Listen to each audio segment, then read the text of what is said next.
নমস্কাৰ। আজি মঙলবাৰ আৰু দিনটো মোৰ বাবে এক প্ৰকাৰ এটা প্ৰাপ্তিৰ দিন আছিল। আমাৰ সকলোৰে মনত আছে 2021 চনৰ মে' মাহত ইনফেক্ট 10 মে' তাৰিখে মই শপত গ্ৰহণ কৰিছিলোঁ।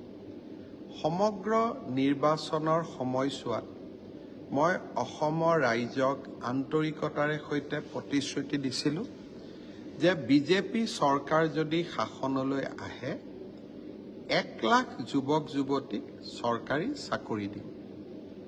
কোনেও বিশ্বাস কৰা নাছিলে। বিজেপি নিৰ্বাচনত বিজয়ী হ'ল, কোভিড আহিলে। সংকটৰ মাজত থাকিও সেই প্ৰতিশ্ৰুতি মই পাহৰা নাছিলোঁ। এটা সময় হৈছিল যে বিৰোধী পক্ষৰ বিধায়ক, বিশেষ এজন বিধায়কে 1 লাখ চাকৰি আমি দিব নোৱাৰিম বুলি ভাবিয়ে মাজে মাজে এনেকুৱাও কথা কৈছিল যে আমি এতিয়া আন্দোলন কৰিম, 1 লাখ চাকৰি চৰকাৰে কিয় দিয়া নাই। ভাল কথা, চৰকাৰে কিবা কাম প্ৰতিশ্ৰুতি মতে নকৰিলে আন্দোলন হ'ব লাগে, কিন্তু যদি প্ৰতিশ্ৰুতি মতে চৰকাৰে কাম কৰে তাত ধন্যবাদো পাব লাগে। মোক ধন্যবাদ নালাগে।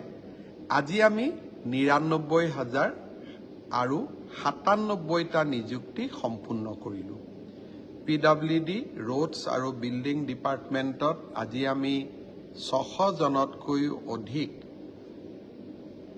জুনিয়ৰ ইঞ্জিনিয়াৰক নিযুক্তি দিলোঁ আৰু ৮১২ গৰাকী নাৰ্ছক নগাঁও, কোকৰাঝাৰ, নলবাৰী আৰু তিনিচুকীয়া মেডিকেল কলেজত আমি নিযুক্তি দিলোঁ।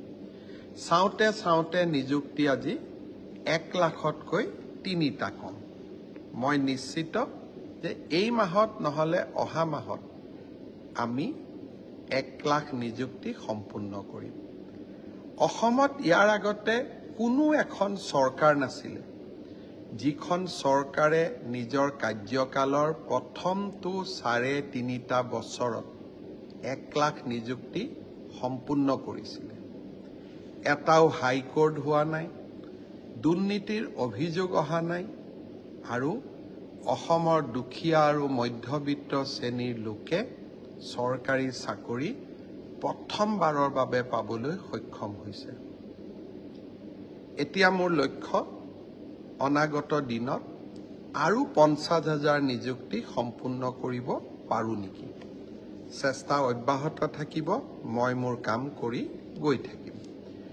আজি মই 2টা বিশেষ ঘোষণা কৰিছিলোঁ, যি 2টা আপোনালোকৰ আগত মই শ্বেয়াৰ কৰিব খুজিছোঁ। প্ৰথমটো হ'ল আমি নিযুক্তিত স্বচ্ছতা আনিলোঁ। ট্ৰেন্সফাৰ পোষ্টিঙতো আমি স্বচ্ছতা আনিব পাৰোঁ নেকি। চৰকাৰী কাৰ্যালয়ত চলি থকা বিভিন্ন দুৰ্নীতি